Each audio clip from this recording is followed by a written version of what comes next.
सभी देशवासियों को आदरपूर्वक नमस्कार। कोरोना संक्रमण से मुकाबला करते हुए दुनिया को अब 4 महीने से ज्यादा समय बीत गया है।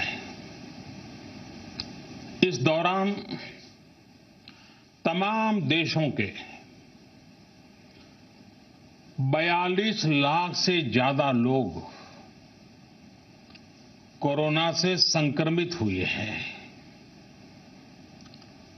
2.25 लाख से ज्यादा लोगों की दुखद मृत्यु हुई है। भारत में भी अनेक परिवारों ने अपने स्वजन खोए हैं। मैं सभी के प्रति अपनी संवेदना व्यक्त करता हूं। एक वायरस ने दुनिया को तहस नहस कर दिया है। विश्व भर में करोड़ों जिंदगियों संकट का सामना कर रही है। सारी दुनिया जिंदगी बचाने में एक प्रकार से जंग में जुटी है।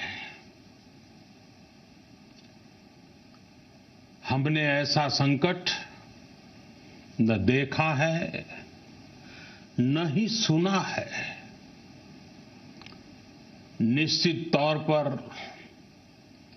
मानव जाति के लिए ये सब कुछ अकल्पनीय है। ये क्राइसिस अभूतपूर्व है, लेकिन थकना, हारना, टूटना, बिखरना मानव को मंजूर नहीं है। सतर्क रहते हुए ऐसी जंग के सभी नियमों का पालन करते हुए अब हमें बचना भी है और आगे बढ़ना भी है। आज जब दुनिया संकट में है, तब हमें अपना संकल्प और मजबूत करना होगा। हमारा संकल्प इस संकट से भी विराट होगा। साथियों, हम पिछली शताब्दी से ही लगातार सुनते आए हैं कि 21वीं सदी हिंदुस्तान की है। हमें कोरोना से पहले की दुनिया को, वैश्विक व्यवस्थाओं को विस्तार से देखने समझने का मौका मिला है। कोरोना संकट के बाद भी दुनिया में जो स्थितियां बन रही हैं, उसे भी हम निरंतर देख रहे हैं। जब हम दोनों कालखंडों को भारत के नजरिए से देखते हैं, तो लगता है कि 21वीं सदी भारत की हो, ये हमारा सपना ही नहीं, ये हम सभी की जिम्मेदारी भी है। लेकिन इसका मार्ग क्या हो? विश्व की आज की स्थिति हमें सिखाती है कि इसका मार्ग एक ही है, आत्मनिर्भर भारत। हमारे यहां शास्त्रों में कहा गया है, एषः पंथः, यानी यही रास्ता है आत्मनिर्भर भारत। साथियों, एक राष्ट्र के रूप में आज हम एक बहुत अहम मोड़ पर खड़े हैं। इतनी बड़ी आपदा भारत के लिए एक संकेत लेकर आई है, एक संदेश लेकर आई है, एक अवसर लेकर आई है। मैं एक उदाहरण के साथ अपनी बात बताने का प्रयास करता हूं। जब कोरोना संकट शुरू हुआ तब भारत में एक भी पीपीई किट नहीं बनती थी। N95 मास्क का भारत में नाम मात्र उत्पादन होता था। आज स्थिति ये है कि भारत में ही हर रोज 2 लाख पीपीई और 2 लाख N95 मास्क बनाए जा रहे हैं। ये हम इसलिए कर पाए क्योंकि भारत ने आपदा को अवसर में बदल दिया। आपदा को अवसर में बदलने की भारत की ये दृष्टि आत्मनिर्भर भारत के हमारे संकल्प के लिए उतनी ही प्रभावी सिद्ध होने वाली है। साथियों, आज विश्व में आत्मनिर्भर शब्द के मायने पूरी तरह बदल गए हैं। ग्लोबल वर्ल्ड में आत्मनिर्भरता की डेफिनेशन बदल रही है।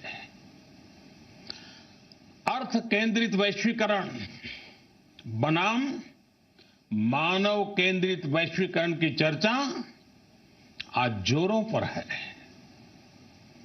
विश्व के सामने भारत का मूलभूत चिंतन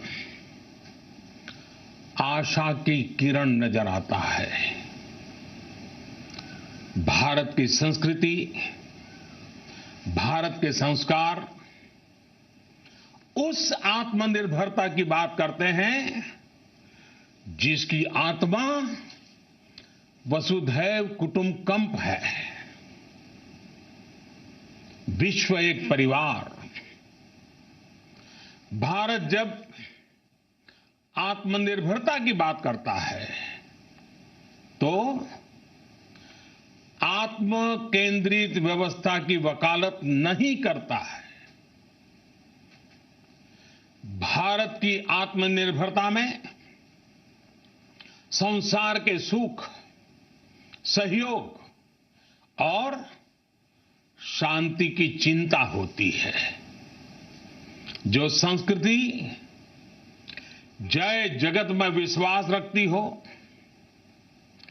जो जीव मात्र का कल्याण चाहती हो, जो पूरे विश्व को परिवार मानती हो, जो अपनी आस्था में माता भूमि ही पुत्रो अहम पृथ्वी इसकी सोच रखती हो, जो पृथ्वी को मां मानती हो, वो संस्कृति, वो भारत भूमि जब आत्मनिर्भर बनती है तब उससे एक सुखी समृद्ध विश्व की संभावना भी सुनिश्चित होती है।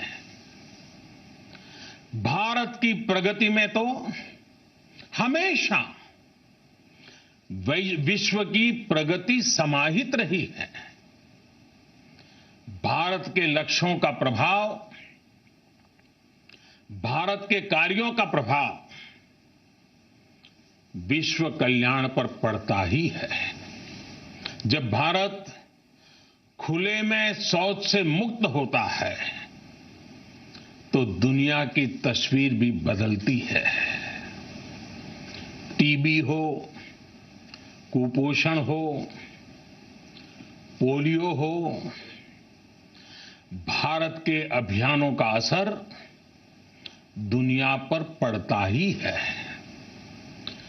International solar alliance global warming के खिलाफ भारत की दुनिया को सौगात है।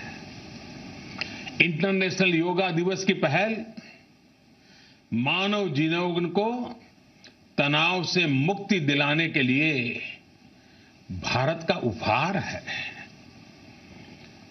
जिंदगी और मौत की लड़ाई लड़ रही दुनिया में आज भारत की दवाइयां एक नई आशा लेकर पहुंचती है। इन कदमों से दुनिया भर में भारत की भूरी भूरी प्रशंसा होती है। तो स्वाभाविक है, हर भारतीय गर्व करता है। दुनिया को विश्वास होने लगा है कि भारत बहुत अच्छा कर सकता है, मानव जाति के कल्याण के लिए बहुत कुछ अच्छा दे सकता है। सवाल यह है कि आखिर कैसे? इस सवाल का भी उत्तर है 130 करोड़ देशवासियों का आत्मनिर्भर भारत का संकल्प। साथियों, हमारा सदियों का गौरवपूर्ण इतिहास रहा है। भारत जब समृद्ध था, सोने की चिड़िया कहा जाता था, संपन्न था, तब सदा विश्व के कल्याण की राह पर ही चला। वक्त बदल गया, देश गुलामी की जंजीरों में जकड़ गया। हम विकास के लिए तरसते रहे। आज फिर भारत विकास की ओर सफलतापूर्वक कदम बढ़ा रहा है। तब भी विश्व कल्याण की राह पर अटल है। याद करिए, इस शताब्दी की शुरुआत के समय Y2K संकट आया था। भारत के टेक्नोलॉजी एक्सपर्ट्स ने दुनिया को उस संकट से निकाला था। आज हमारे पास साधन है, हमारे पास सामर्थ्य है, हमारे पास दुनिया की सबसे बेहतरीन टैलेंट है। हम बेस्ट प्रोडक्ट्स बनाएंगे, अपनी क्वालिटी और बेहतर करेंगे, सप्लाई चेन को और आधुनिक बनाएंगे। ये हम कर सकते हैं और हम जरूर करेंगे। साथियों, मैंने अपनी आंखों के सामने कच्छ भूकंप के वो दिन देखे हैं। हर तरफ सिर्फ मलबा ही मलबा, सब कुछ ध्वस्त हो गया था। ऐसा लगता था मानो कच्छ मौत की चादर ओढ़कर सो गया हो। उस परिस्थिति में कोई सोच भी नहीं सकता था कि कभी हालत बदल पाएंगे। लेकिन देखते ही देखते कच्छ उठ खड़ा हुआ, कच्छ चल पड़ा, कच्छ बढ़ चला। यही हम भारतीयों की संकल्प शक्ति है।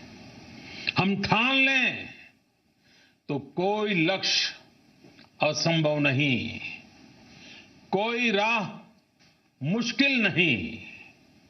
और आज तो चाह भी है, राह भी है।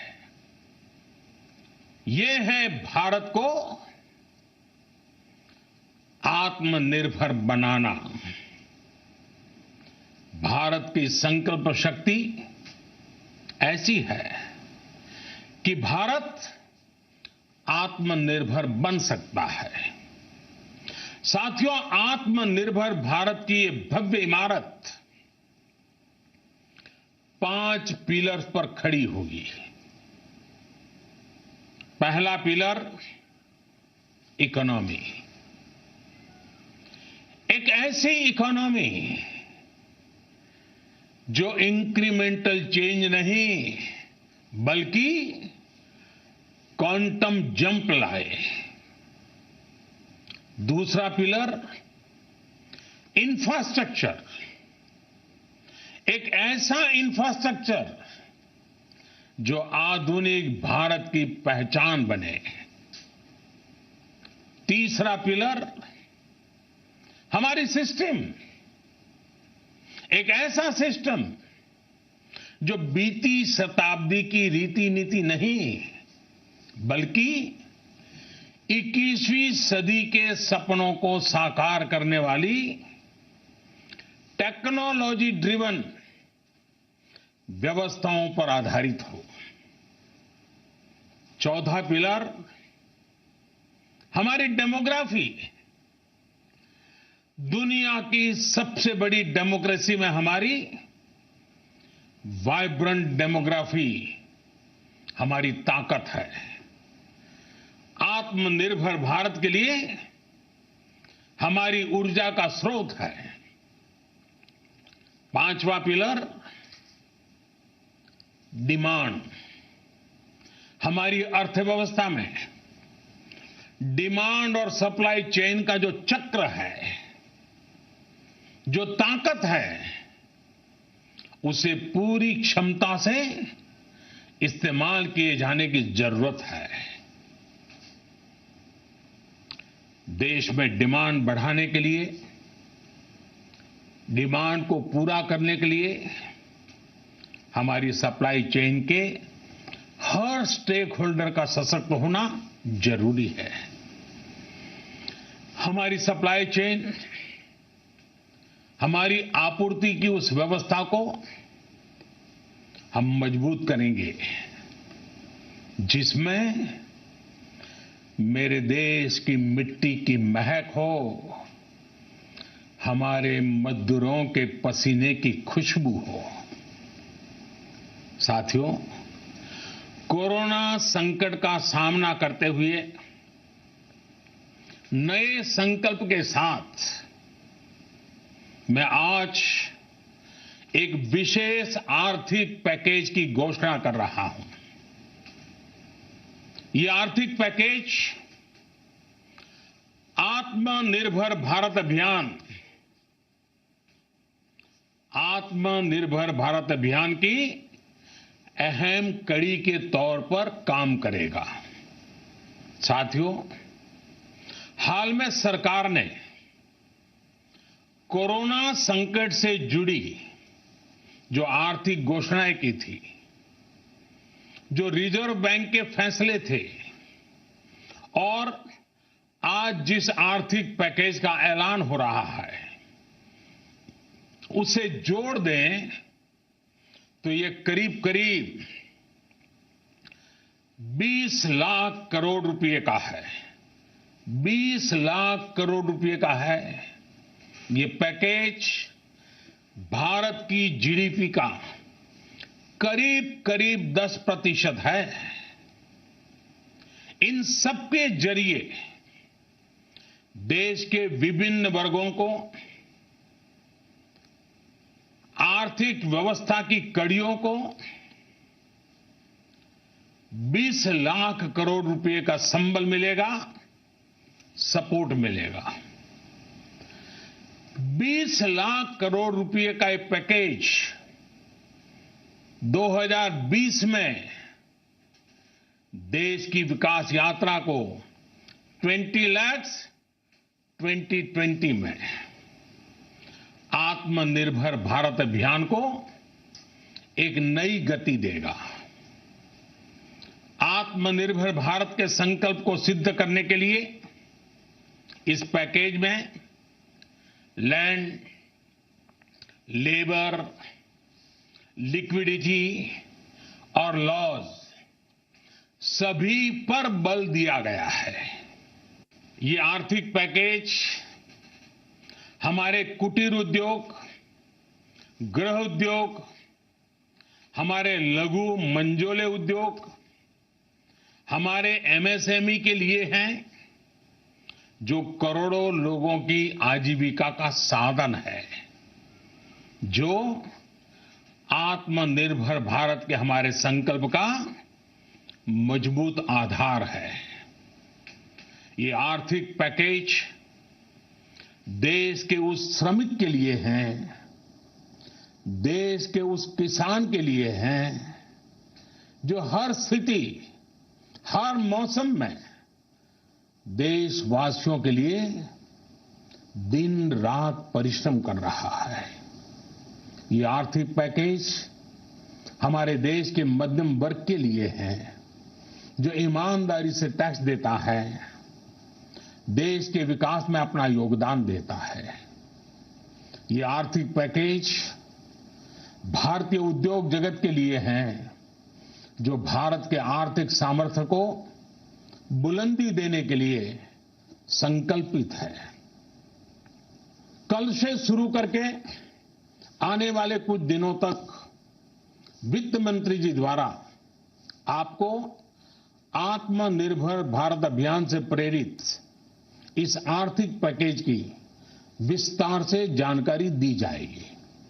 साथियों, आत्मनिर्भर भारत बनाने के लिए बोल्ड रिफॉर्म्स की प्रतिबद्धता के साथ अब देश का आगे बढ़ना अनिवार्य है। आपने भी अनुभव किया है कि बीते 6 वर्षों में जो रिफॉर्म्स हुए, उनके कारण आज संकट के इस समय भारत की व्यवस्थाएं अधिक सक्षम, अधिक समर्थ नजर आई है। वरना कौन सोच सकता था कि भारत सरकार जो पैसे भेजेगी वो पूरा का पूरा गरीब की जेब में, किसान की जेब में पहुंच पाएगा। लेकिन ये हुआ, वो भी तब हुआ जब तमाम सरकारी दफ्तर बंद थे, ट्रांसपोर्ट के साधन बंद थे, जनधन, आधार, मोबाइल, जेम की त्रिशक्ति से जुड़ा सिर्फ एक रिफॉर्म था, जिसका असर हमने अभी देखा। अब रिफॉर्म्स के उस दायरे को व्यापक करना है, नई ऊंचाई देनी है। ये रिफॉर्म्स खेती से जुड़ी पूरी सप्लाई चेन में होंगे, ताकि किसान भी सशक्त हो और भविष्य में कोरोना जैसी किसी दूसरे संकट में कृषि पर कम से कम असर हो। ये रिफॉर्म्स रेशनल टैक्स सिस्टम, सरल और स्पष्ट नियम कानून, उत्तम इंफ्रास्ट्रक्चर, समर्थ और सक्षम ह्यूमन रिसोर्सेज और मजबूत फाइनेंशियल सिस्टम के निर्माण के लिए होंगे। ये रिफॉर्म्स बिजनेस को प्रोत्साहित करेंगे, निवेश को आकर्षित करेंगे और मेक इन इंडिया के हमारे संकल्प को सशक्त करेंगे। साथियों, आत्मनिर्भरता, आत्मबल और आत्मविश्वास से ही संभव है। आत्मनिर्भरता ग्लोबल सप्लाई चेन में कड़ी स्पर्धा के लिए भी देश को तैयार करती है और आज ये समय की मांग है कि भारत हर स्पर्धा में जीते, ग्लोबल सप्लाई चेन में बड़ी भूमिका निभाए। इसे समझते हुए आर्थिक पैकेज में अनेक प्रावधान किए गए हैं। इससे हमारे सभी सेक्टर्स की एफिशिएंसी बढ़ेगी और क्वालिटी भी सुनिश्चित होगी। साथियों, ये संकट इतना बड़ा है कि बड़ी से बड़ी व्यवस्थाएं हिल गई हैं। लेकिन इन्हीं परिस्थितियों में हमने, देश ने हमारे गरीब भाई बहनों की संघर्ष शक्ति, उनकी संयम शक्ति का भी दर्शन किया है। खासकर हमारे जो रेहड़ी वाले भाई बहन हैं, ठेला लगाने वाले हैं, पटरी पर सामान बेचने वाले हैं, जो हमारे श्रमिक साथी हैं, जो घरों में काम करने वाले भाई बहन हैं, उन्होंने इस दौरान बहुत कष्ट झेले हैं, तपस्या की है, त्याग किया है।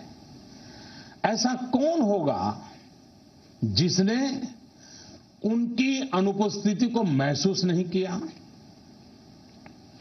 अब हमारा कर्तव्य है उन्हें ताकतवर बनाने का, उनके आर्थिक हितों के लिए कुछ बड़े कदम उठाने का।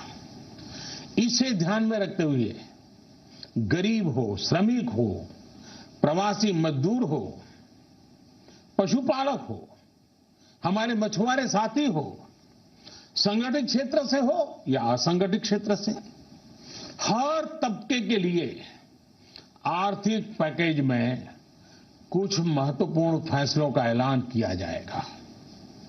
साथियों, कोरोना संकट ने हमें local manufacturing, local market, local supply chain, इसका भी महत्व बराबर समझा दिया है। संकट के समय में लोकल ने ही हमारी डिमांड पूरी की है, हमें इस लोकल ने ही बचाया है। लोकल सिर्फ जरूरत नहीं, बल्कि हम सबकी जिम्मेदारी है। समय ने हमें सिखाया है कि लोकल को हमें अपना जीवन मंत्र बनाना ही होगा। आपको आज जो ग्लोबल ब्रांड्स लगते हैं, वो भी कभी ऐसे ही बिल्कुल लोकल थे, लेकिन जब वहां के लोगों ने उनका इस्तेमाल शुरू किया, उनका प्रचार शुरू किया, उनकी ब्रांडिंग की, उन पर गर्व किया, तो वो प्रोडक्ट्स लोकल से ग्लोबल बन गए। वो प्रोडक्ट्स लोकल से ग्लोबल बन गए। इसलिए आज से हर भारतवासी को अपने लोकल के लिए वोकल बनना है। लोकल के लिए वोकल बनना है। न सिर्फ लोकल प्रोडक्ट्स खरीदने हैं, बल्कि उनका गर्व से प्रचार भी करना है। मुझे पूरा विश्वास है कि हमारा देश ऐसा कर सकता है। आपके प्रयासों ने तो हर बार आपके प्रति मेरी श्रद्धा को और बढ़ाया है। मैं गर्व के साथ एक बात महसूस करता हूं, याद करता हूं, जब मैंने आपसे देश से खादी खरीदने का आग्रह किया था, ये भी कहा था कि देश के हैंडलूम वर्कर्स को सपोर्ट करें। आप देखिए, बहुत ही कम समय में खादी और हैंडलूम दोनों को ही डिमांड और बिक्री रिकॉर्ड स्तर पर पहुंच गई। इतना ही नहीं, उसे आपने बड़ा ब्रांड भी बना दिया। बहुत छोटा सा प्रयास था, लेकिन परिणाम मिला, बहुत अच्छा परिणाम मिला। साथियों, सभी एक्सपर्ट्स बताते हैं, साइंटिस्ट बताते हैं कि कोरोना लंबे समय तक हमारे जीवन का हिस्सा बना रहेगा। लेकिन साथ ही हम ऐसा भी नहीं होने दे सकते कि हमारी जिंदगी सिर्फ और सिर्फ कोरोना के इर्द गिर्द ही सिमट कर रह जाए। हम मास्क पहनेंगे, 2 गज दूरी का पालन करेंगे, लेकिन अपने लक्ष्यों को दूर नहीं होने देंगे। इसलिए लॉकडाउन का चौथा चरण, लॉकडाउन 4, पूरी तरह नए रंग रूप वाला होगा, नए नियमों वाला होगा। राज्यों से हमें जो सुझाव मिल रहे हैं, उनके आधार पर लॉकडाउन 4, इससे जुड़ी जानकारी भी आपको 18 मई से पहले दी जाएगी। मुझे पूरा भरोसा है कि नियमों का पालन करते हुए हम कोरोना से लड़ेंगे भी और आगे भी बढ़ेंगे। साथियों, हमारे यहां कहा गया है, सर्वम आत्मवशम सुखम, अर्थात जो हमारे वश में है, जो हमारे नियंत्रण में है, वही सुख है। आत्मनिर्भरता हमें सुख और संतोष देने के साथ साथ सशक्त भी करती है। 21वीं सदी भारत की सदी बनाने का हमारा दायित्व आत्मनिर्भर भारत के प्रण से ही पूरा होगा। इस दायित्व को 130 करोड़ देशवासियों की प्राण शक्ति से ही ऊर्जा मिलेगी। आत्मनिर्भर भारत का ये युग हम भारतवासी के लिए नूतन प्रण भी होगा, नूतन पर्व भी होगा। अब एक नई प्राण शक्ति, नई संकल्प शक्ति, उसे लेकर के हमें आगे बढ़ना है। जब आचार विचार कर्तव्य भाव से सराबोर हो, कर्मठता की पराकाष्ठा हो, कौशल्य की पूंजी हो, तो आत्मनिर्भर भारत बनने से कौन रोक सकता है। हम भारत को आत्मनिर्भर भारत बना सकते हैं। हम भारत को आत्मनिर्भर बनाकर रहेंगे। इस संकल्प के साथ, इस विश्वास के साथ मैं आपको बहुत बहुत शुभकामनाएं देता हूं। आप अपने स्वास्थ्य का, अपने परिवार, अपने करीबियों का जरूर ध्यान रखिए।